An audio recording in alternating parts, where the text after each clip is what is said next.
Welcome to Am I Hunting Podcast. This episode, we will be talking about ways you can explore different activities in the outdoors.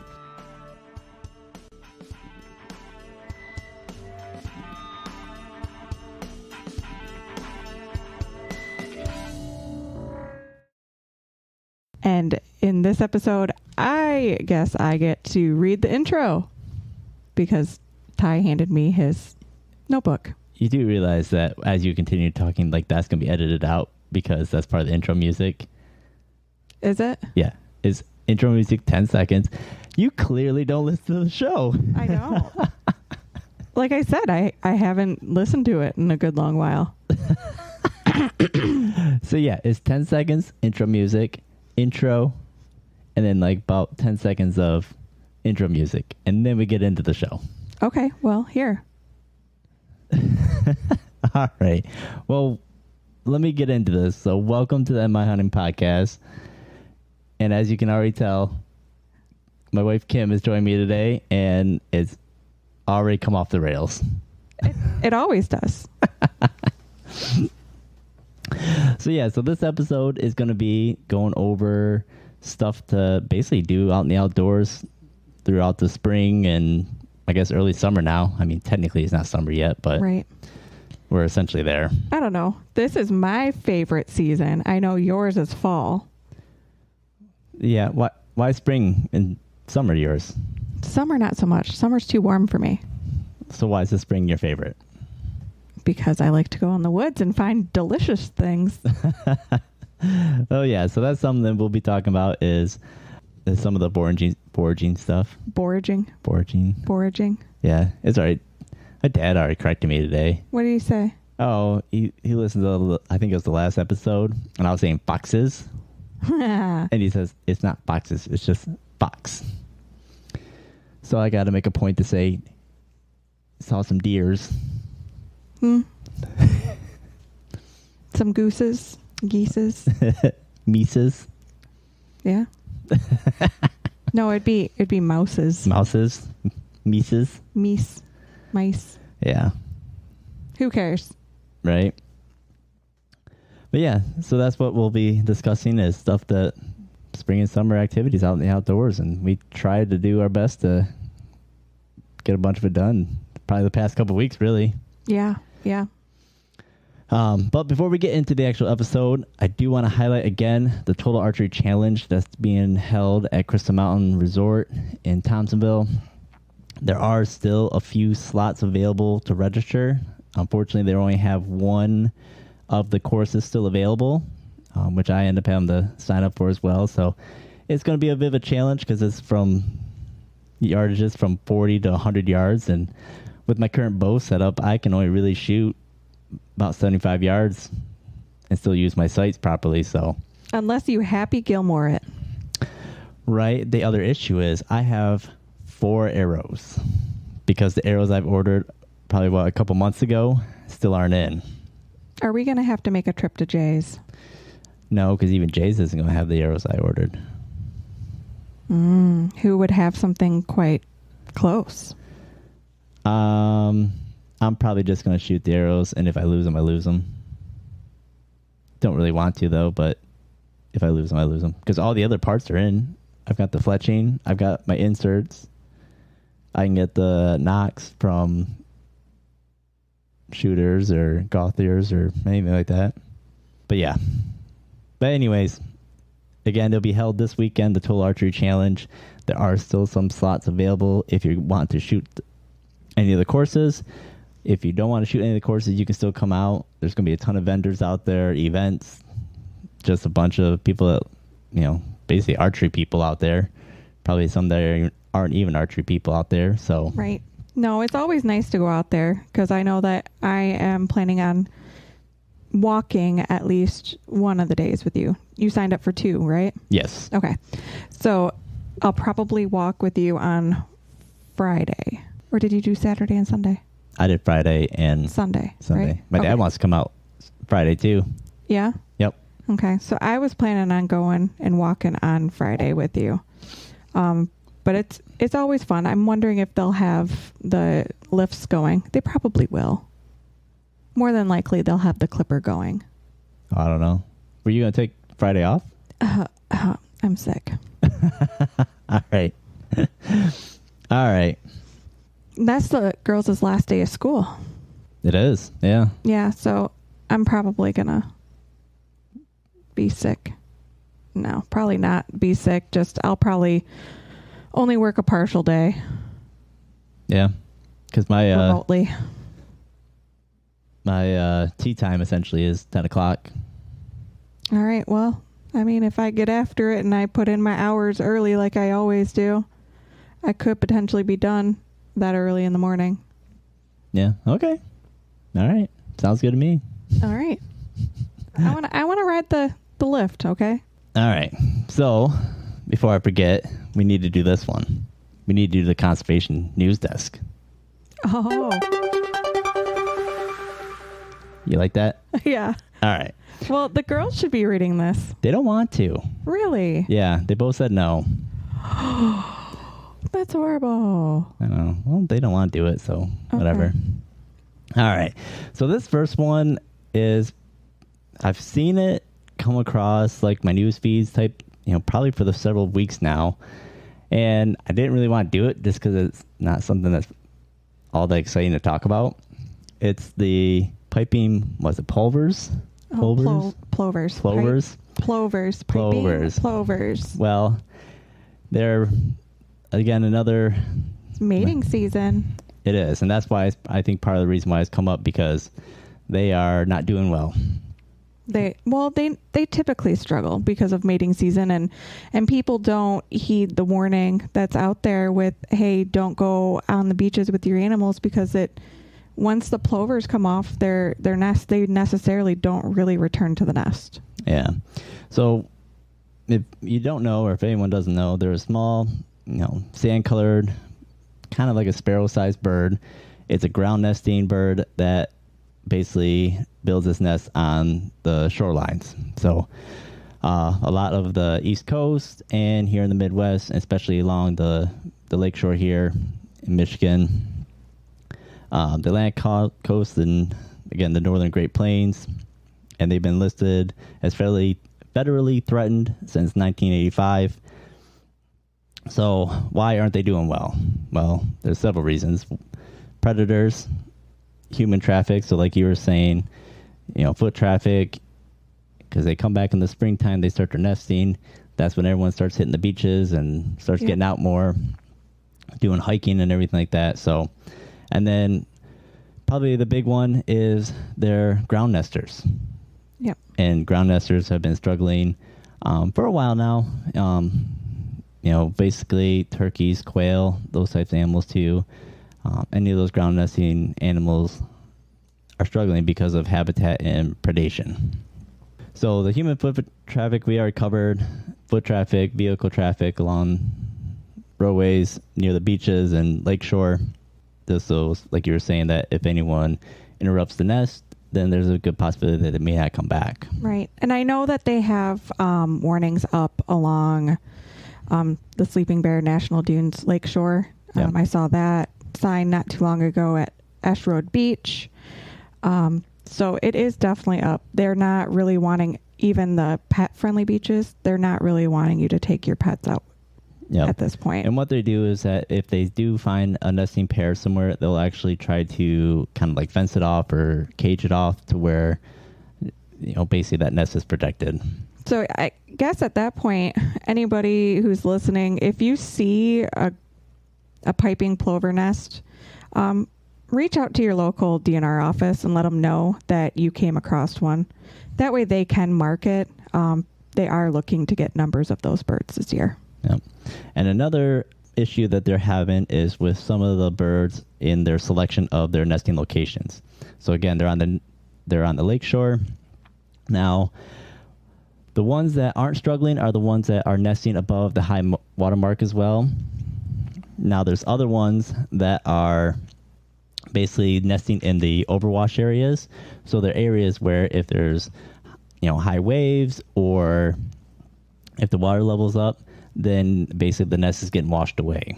So part of it is on the birds for picking a poor location to build their nest. So if they build it, where the water can wash up to it, then that nest is gone. So that's part of the issue as well. And then again, the big one is predators. So you're looking at any type of ground nesting predators. So, foxes, raccoons, coyotes.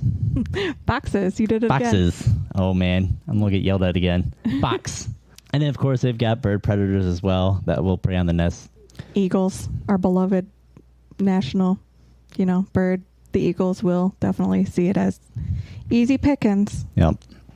So certainly, if you see them, keep your distance as usual. And, again, you brought up a good point. If you see any, especially if it's a nesting pair, reach out to the DNR, let them know where they're at. So the National Park Service says that there are only 75 to 80 nesting pairs in the state. And those numbers are from 2017. I didn't find any, recent numbers, anything sooner than that or anything more recent than that. But it is up. So they had a low down to 17 pairs back in 1960 or 1986. 1986. I told you it's coming off the rails. Hey, at least it's not me. Now it's you. So the numbers are up, but they're still not doing well. Now, the next one is, again, not really a conservation-driven news article or news, but I had to say it because it's just like a public service announcement, really, about people need to stop getting so close to dangerous wildlife. So this story is a woman got attacked by a bison at Yellowstone National Park. They originally reported it as that she was gored to death. I don't know who decided to go that far, but she is okay. Is she? Because I didn't get any update on it. So yeah, she's okay. Somebody decided to report out that she died. Oh. So yeah, definitely. Even if the animals look cute, don't walk up to them. Well, it's a common sense thing that apparently people haven't caught on yet. These larger animals, bison, elk, any of these, even deer, like at certain times of year, you don't want to approach them. Like they're dangerous. They're territorial. Certain times of year, I don't think I'd want to actually legitimately approach them any time of the year. Right. So basically what happened, this 25-year-old, basically the park has a rule of essentially staying at least 25 feet away. Well, she got within 10 feet of it. It charged, threw her up in the air, and then gored her. So she did end up getting transported to a hospital in Idaho. And again, I didn't get any updates on how her condition was. But it's just one of those things that you hear these stories every year, and it's just something that people need to know. Like, you don't get that close to these animals. And if you do, you're taking your life into your hands. So I just saw like 3 different news outlets that said that she died, but I think they might have been looking at something else. But also reading through Smithsonian Magazine, their website, Smithsonianmag.com, they are reporting on that, and they put in here that at 5 to 6.5 feet tall and upwards of 2,000 pounds, the bison are the largest land animal in North America and can run at speeds at upwards of 40 miles per hour. So I don't think I'd want to mess with that at all. So keep your distance, right? Yeah. So they've also reported on here that 56 people were injured and 2 died from bison attack in Yellowstone between 1978 and 1992, while 25 were injured between 2000 and 2015. Yeah. And they said the majority of the attacks were a result in visitors getting too close, often to photograph. So, was it last year or the year before with that little girl that got tossed and the parents took off running? Was it a little girl or a little boy? I don't remember. It was a little girl. I remember that because and the video shows like the parents just took off and left her behind, and the bison threw her. And unfortunately, she was okay. Right.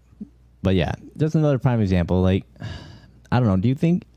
I think it's just people that just either don't understand that, like, these aren't docile animals really. Like, they may look like it, but they're not. It probably goes with the fact that, you know, they go to a park like this and they think that the animals are tamed. Right. Because they're at a national park. Yeah, I don't know. But yeah, it's just people just don't understand that. Don't do that type of stuff. Right. I wouldn't. I don't know. No. I mean, bring a camera or a phone that has like a good zoom lens. And then there you go, ta-da, there's your picture. Yeah. I don't know. Just, you shake your head at every time you hear a story. It's like, what are these people thinking? I know they're cool looking, but there's nothing between you and them, and they're going to get you. Yeah. But yeah, so again, not really a conservation story, but it was something that I read the article on it and just shook my head at, and it's like, all right, this is one I just got to cover because it's just ridiculous that people are still getting too close to these bison in the parks. Right. It's just a friendly reminder. I mean, people are going to start going on vacations. And then even here, you know, you're going to see more wildlife. Don't approach them. Let them be. No different than, you know, when you're out and about where there's a whole bunch of other people. Are you going to approach everybody? No. So just keep it in mind, like with an animal. Don't approach them. Just admire them from a distance. Give them their space. Yep. All right. Well, now that the public service announcement is over, now let's get into it. So, yeah, exploring the outdoors. So, especially this time of year, there's a lot of things going on. I mean, turkey season is wrapping up. Now, I think there's a couple days left of one final season somewhere downstate. I saw somewhere that it ran through June 7th, but I don't know what unit that is. But essentially, turkey hunting season's over. Now, I ended up buying a tag. Never made it out, so I guess it's fine. I did my work towards conservation buying a tag. I'm not a fan of wild turkey, though. Maybe you just need to learn how to cook it better. Whoa, hold on now. The one time I sliced it up real thin and breaded it and fried it up, that was good. I was being nice. Well, I thought it was good. That's fine, but well, I don't think it's that good. I like the idea of potentially just doing domestic turkeys. That way I don't have to worry about going turkey hunting, and they're going to taste better. Yeah. If you don't like them wild. Yeah. That sounds like a good idea. Yeah, because we listened to that Huntervore podcast, and he was talking about it. Mm-hmm. How he went just around back to yeah, turkey. He went to the barn and picked one out. Yep. I like that idea. Yep. I'm with him on that one. Because turkey hunting's fun, but it's like, I'm never really into it. No, you're not. I mean, you're more into just walking around and looking for deer. I know, I get distracted scouting for deer. Yeah. So I guess that's your excuse to get out, to go looking for signs of deer. I'm going to go turkey hunting. Yeah.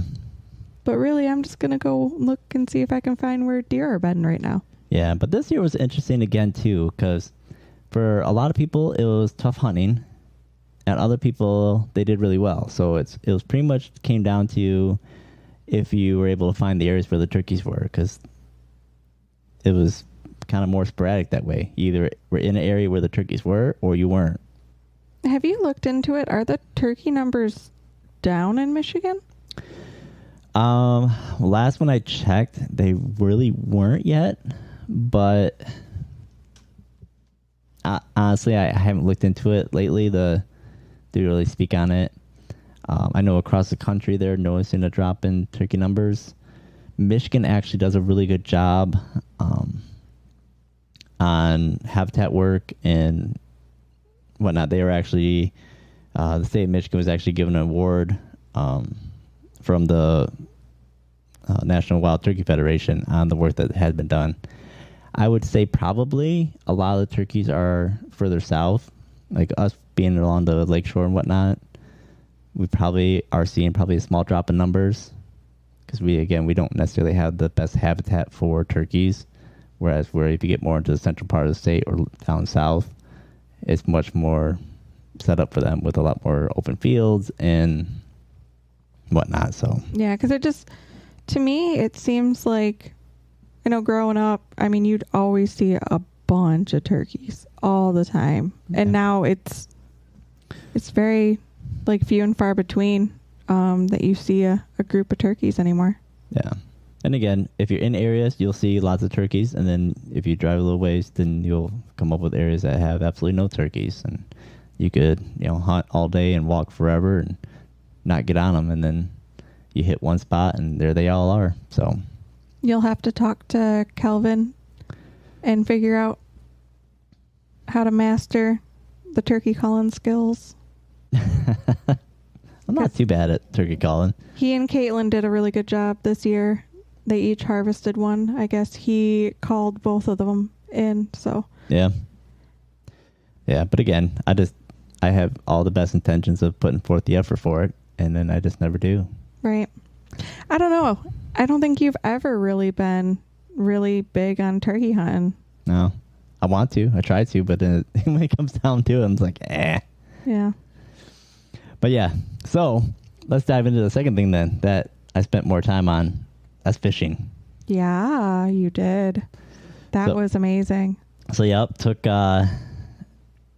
Tegan out fishing and got into a bunch of the panfish. So you went on Memorial Day. We did. Yep. Yeah. Yep. So I mean, that's the big one. Probably going to spend a lot more time on.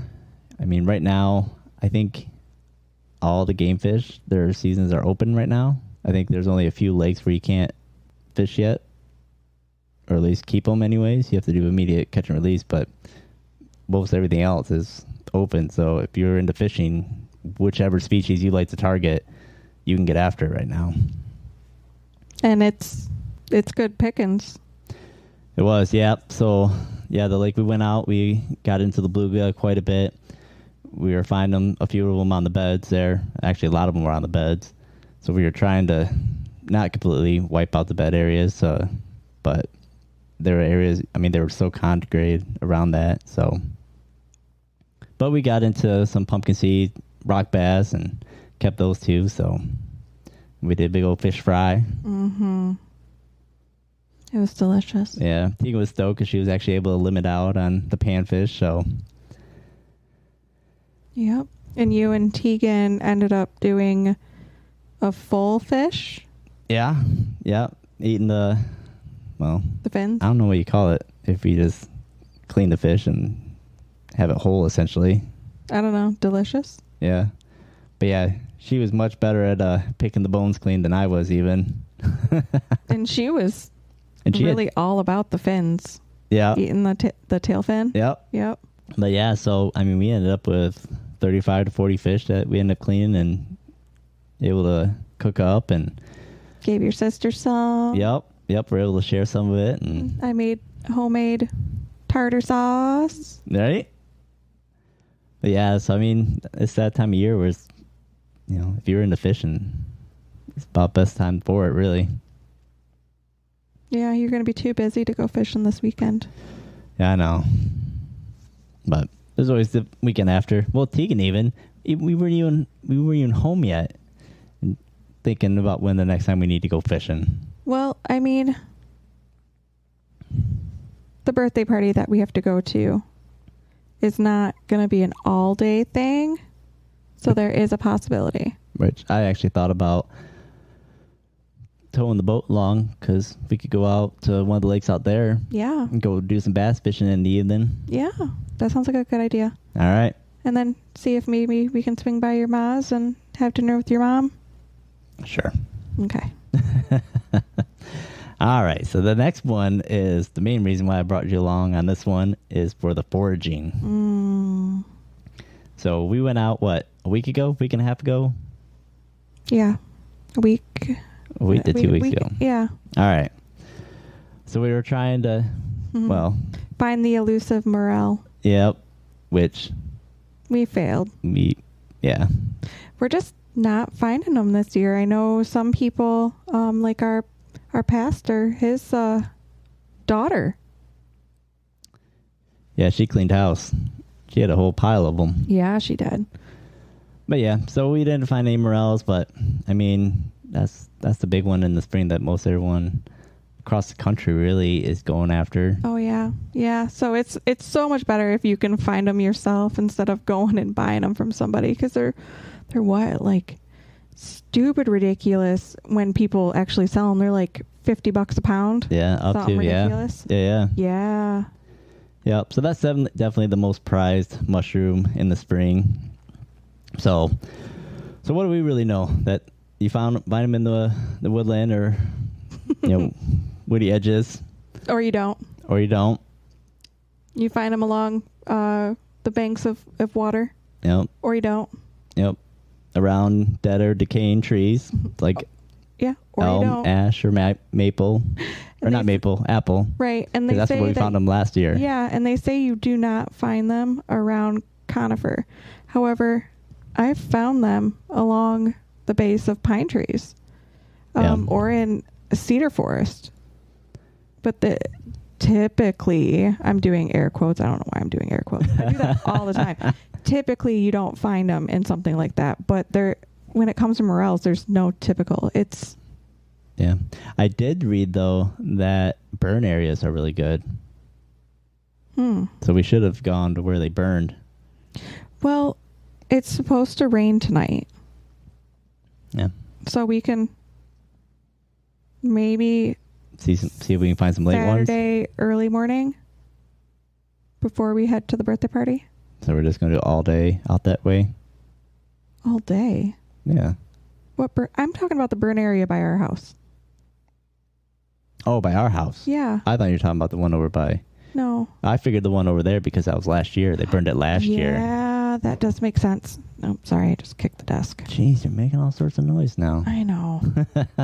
No, that does make sense. Yeah. But yeah, that's what I was thinking. It's last year's burn area.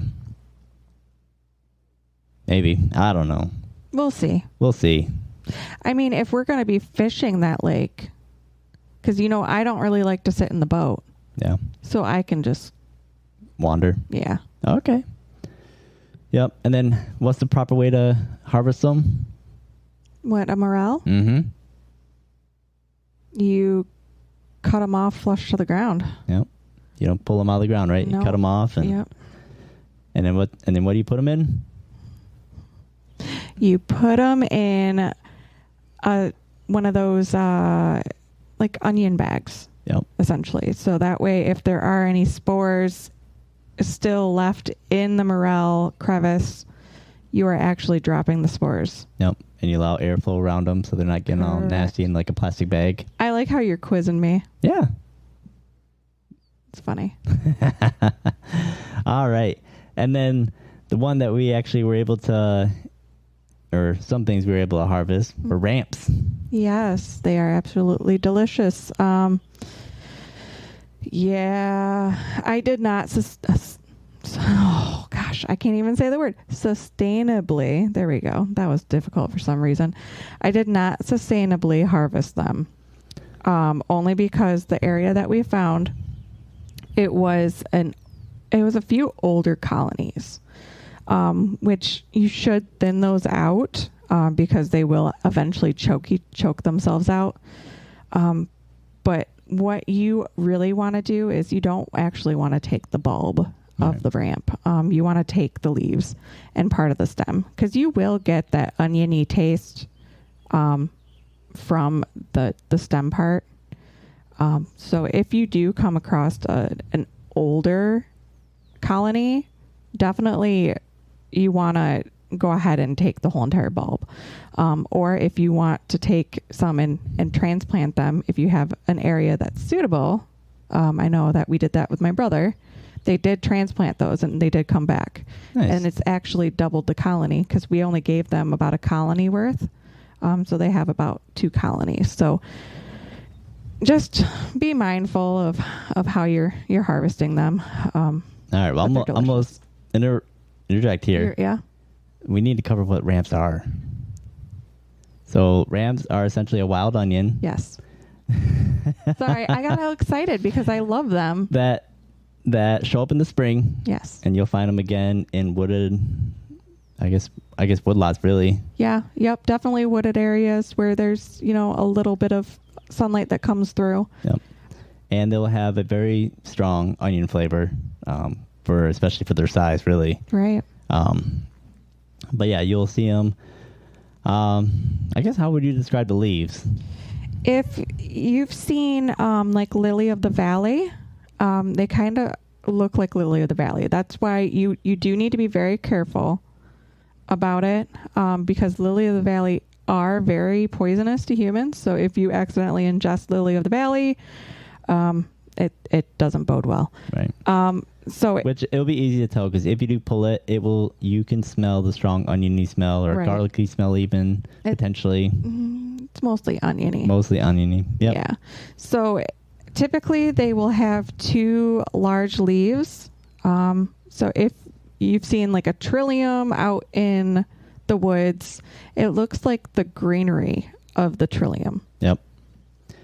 So if when you're harvesting, to do the sustainable harvest, if you're going to harvest the entire plant, what you're to do is cut basically the bottom, third of the bulb off, and leave the bottom of the root system in.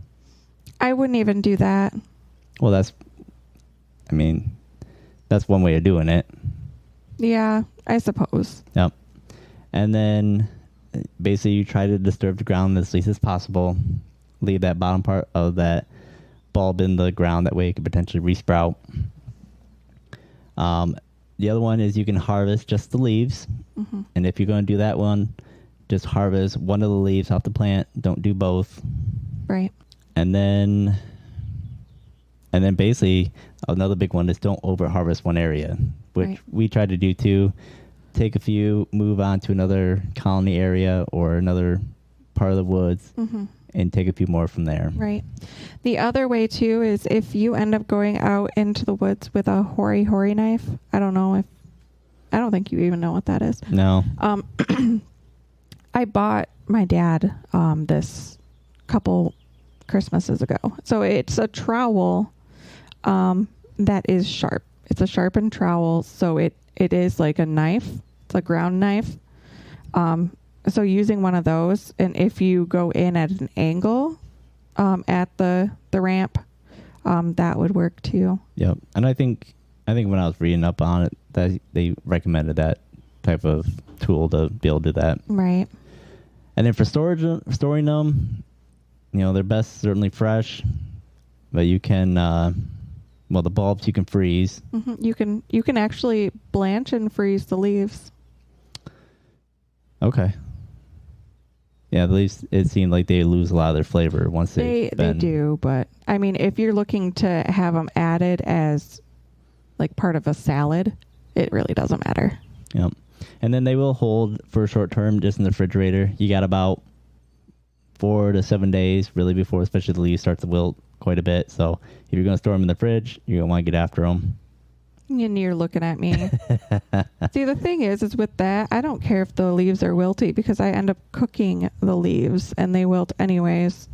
Okay. So normally, as long as it's not molding and looking gross, I'm still going to use them.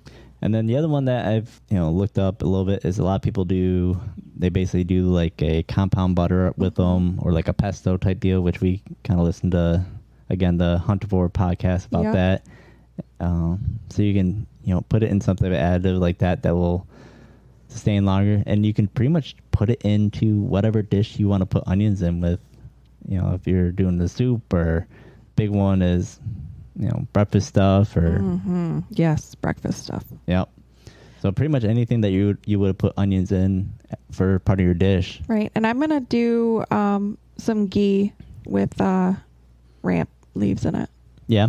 So I did buy more stick butter to make ghee. So do butter with it, and because that'll be great for just seasoned cooking butter. Right. It'd be fantastic. Yep. Yeah, and then the other one that we tried for the first time was the pheasant backs. Yeah. Pheasant back. Pheasant back. And then what's the proper scientific name for them? Oh. Dryads? Yeah. Dryad saddle? Dryad saddle. Yep. Yep. So, again, another springtime.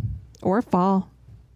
Are they in fall? Yep. They are also a fall. They're a late fall. So, they're another widely distributed mushroom in this, again, primarily in the spring. Mm-hmm. They get the name from their brown, feathery appearance on the top of the cap. And they attach to the host tree.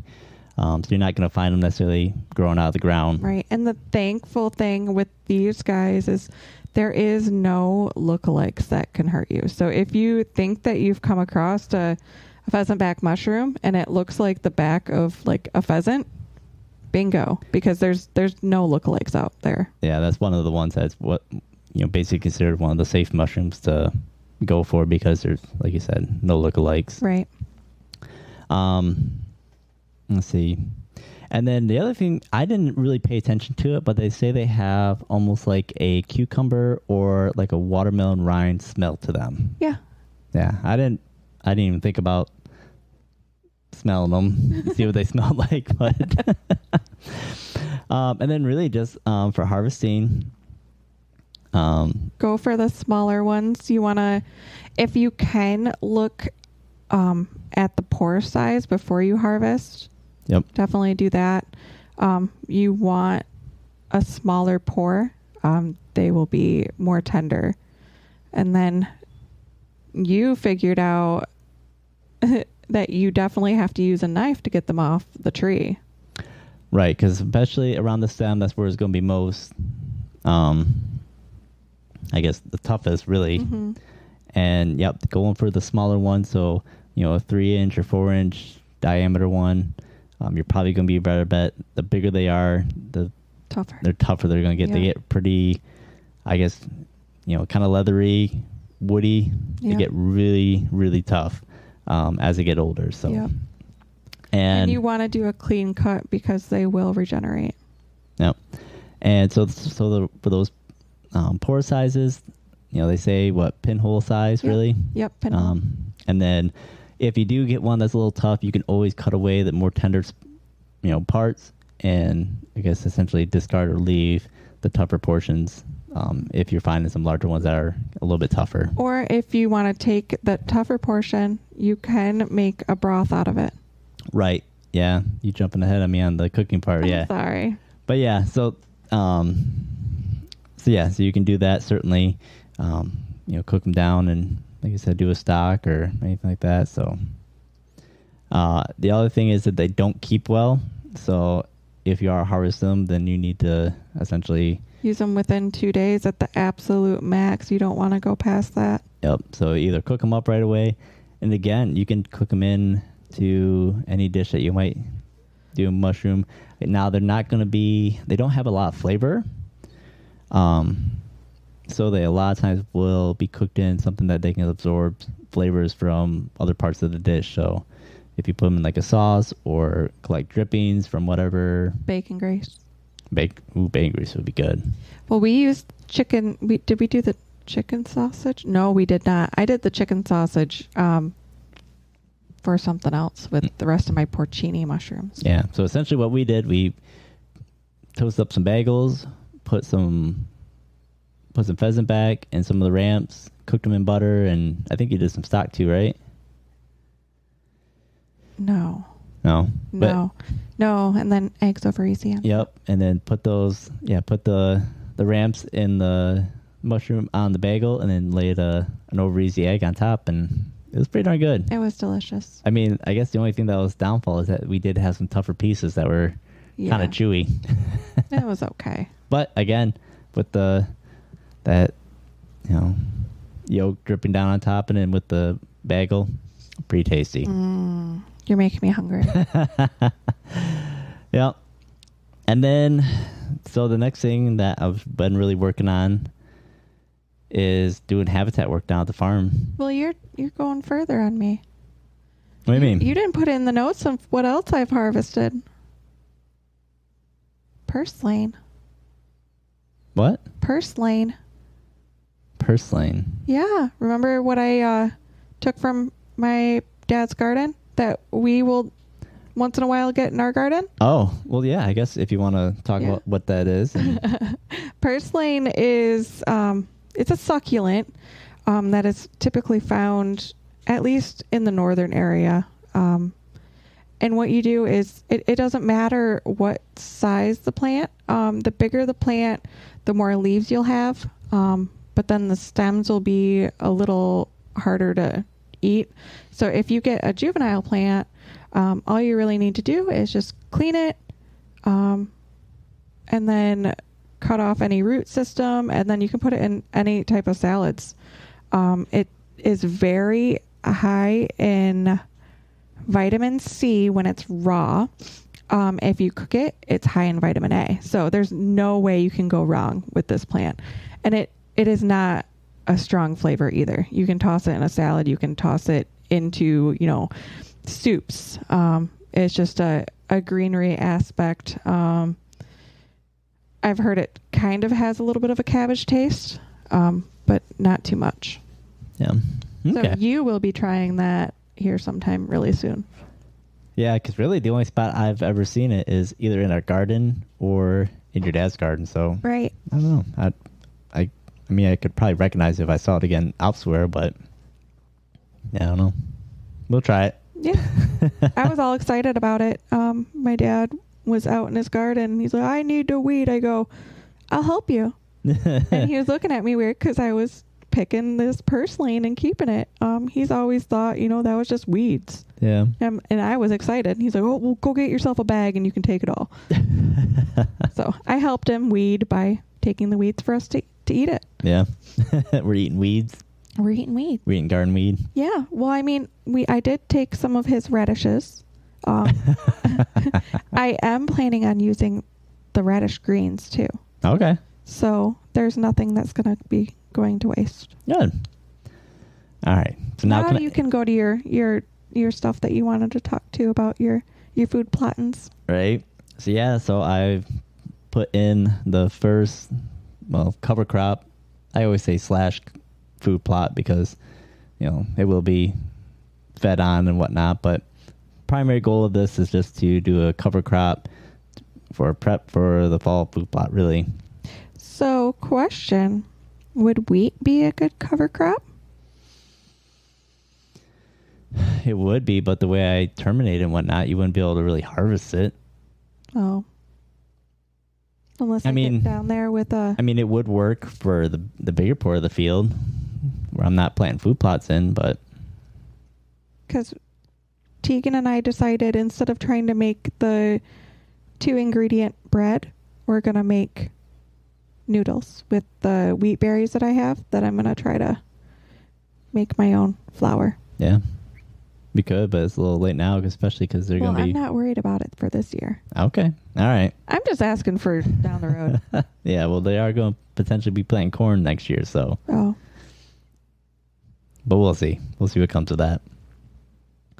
All right. Where was I? Yeah. So, got the plot terminated and planted with new seeds. So, I put the buckwheat, sunflower...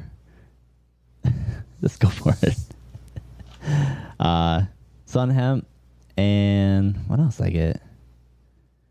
Clover, which I learned that crimson clover isn't something you should plant as late as I did. So we'll see how it does.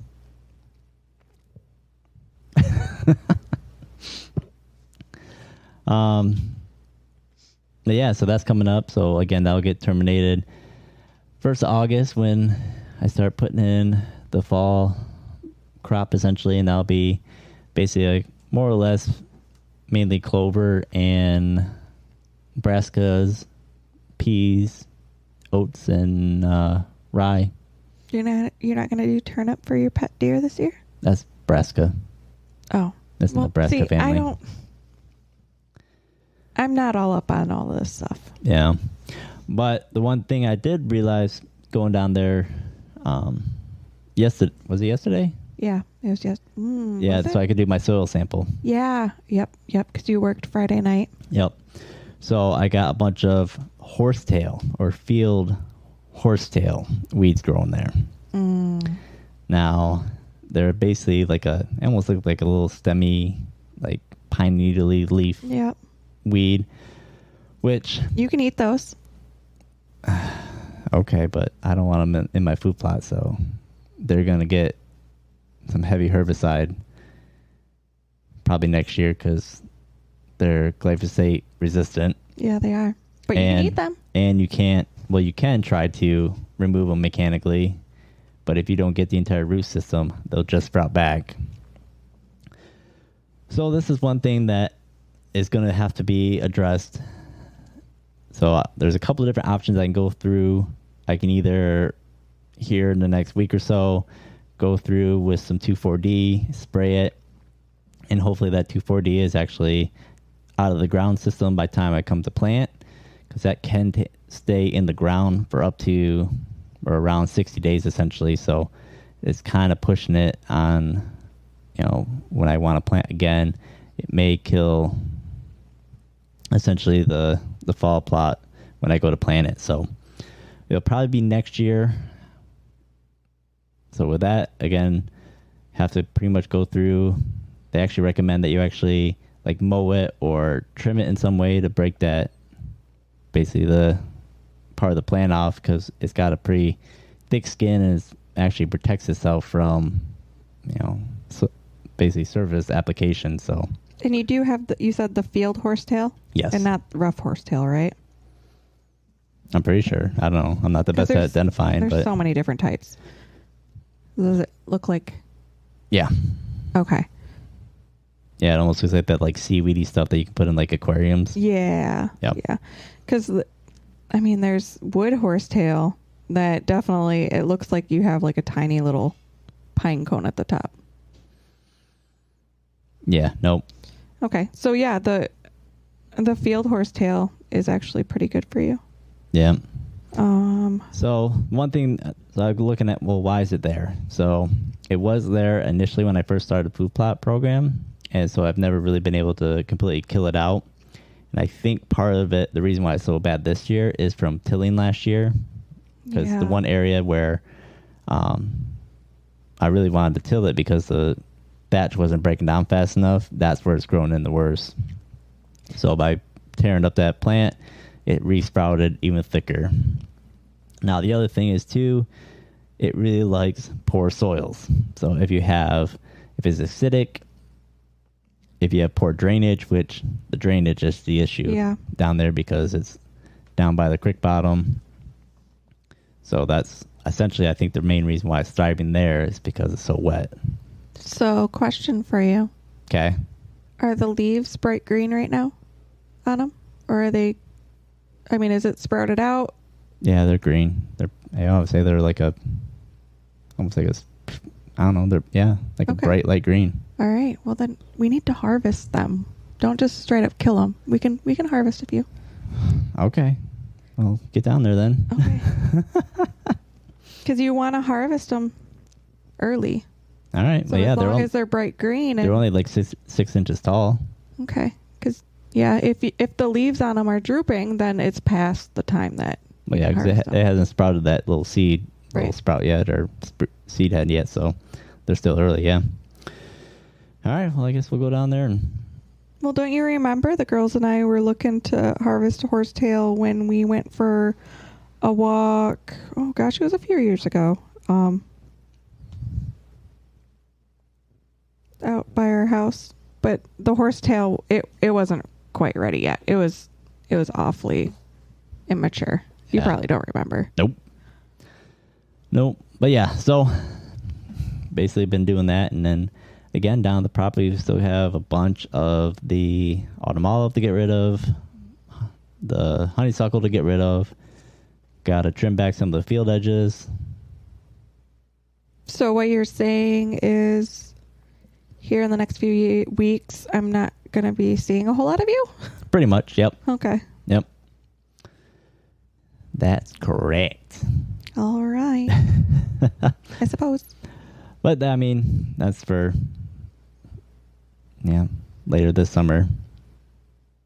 Yeah. Well, you have to make sure everything is all set before we go on vacation, and then Yep. Part of the goal is to have it planned before we leave. That way, when we leave, I'm not wanting to run down there and see how it's doing right away. It gives it a week or two to do its thing before I start getting antsy and want to see what's going on. Right. Yeah. And then, you'll be leaving in November again, right? Yes. Okay. Well, more than likely. Haven't drawn the tag yet, but there's good likelihood of it. But yeah, so that's really what we've been doing the past few weeks, really. And it's like we said, the fishing, that's all summer long, and then pretty much doing habitat work. And depending on where exactly you are, you can forage for stuff all year. Well, not really all year. The winter is a little difficult, but in the summer, we're going to get that woody browse during the winter, right? Yeah. Because in the late spring, you have the possibility of finding chicken of the woods. Yeah, and the chanterelles, whatever they call it, the orange ones. Yeah. Is that I thought the orange ones was chicken of the woods. I don't know. I need to take a look at my... Is chicken of the woods and hen of the woods the same thing? Oh, you're asking me some crazy questions here. Because I know hen of the woods is like a brown. Chicken of the woods is orange. Oh. It's like almost... Yeah, like no, these are ones... These are... I think these ones would come out of the ground. I think I'm saying it right. Chanterelles? I don't know. You're going to have someone that's going to message you and be like, hey, you Northern Michigan hillbilly, it's this. Well, everyone knows I can't talk. I say foxes. Right. Looking up hen of the woods. Hen of the woods is... Yeah, hen of the woods is the darker one. Yeah. Chantilly mushrooms, maybe? I don't know. Chanterelle mushrooms. Yeah. Those are... Oh, okay. Now I know what you're talking about. Because they look like a little... they almost like have like a trumpety like shape. Yeah. Yep. But yeah, that's really what it comes down to. There's a lot of different things you can do forage-wise. You can, fishing. This is the time of year especially. There's hiking, just camping, just enjoying the outdoors while the weather's nice, really. But yeah, I don't know. There's just lots to do. We set our goals for the summer. Right. The big thing is really just trying to make time to be able to get out there and actually enjoy the outdoors. Yes. The one thing that I do want to put out there is anybody that is going and looking for mushrooms at any point, if you cannot properly identify it, don't pick it. Don't eat it. There are multiple Facebook pages out there that people who are masters of this stuff, they are always commenting on, pictures, letting you know, is it safe to eat or not. So look up, I think it's, especially for Michigan, I think it's Michigan Foraging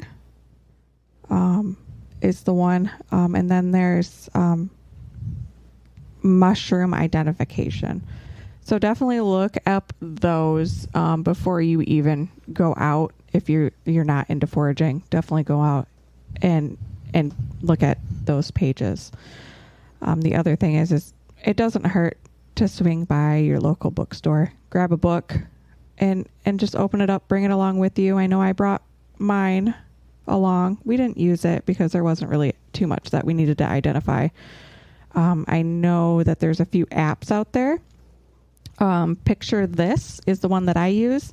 It will tell you the type of mushroom, but you'll have to do your own searching at that point.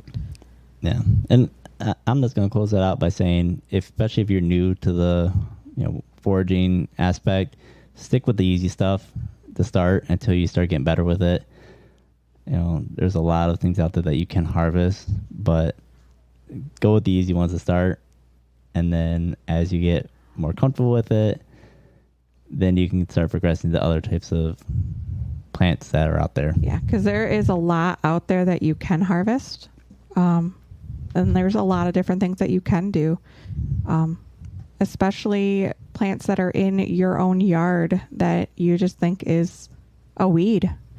So there's a lot of different things out there. Just you need to get out there and learn what it is and just make sure that you have properly identified it before you consume it.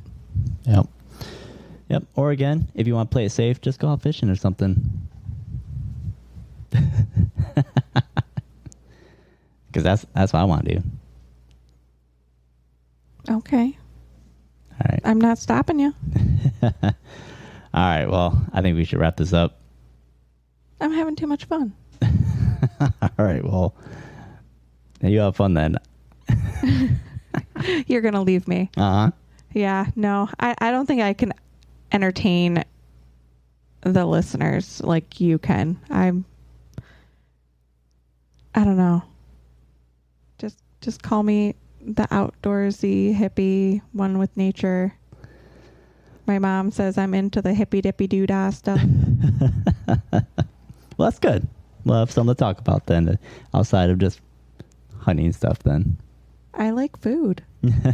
So, I mean, if you're hunting or fishing or going out and clipping those dandelions that are in your yard, I mean, there's so much that you can eat. Yeah, and that's one thing that's nice for me is that as long as I bring home something that we can eat, you're usually on board with me going out and doing these activities. Yep. All right. Thanks for spending time with us, everybody. and putting up with another episode with me. I know it's probably not as fun as other people, but we're good. We appreciate you. All right. That's a wrap.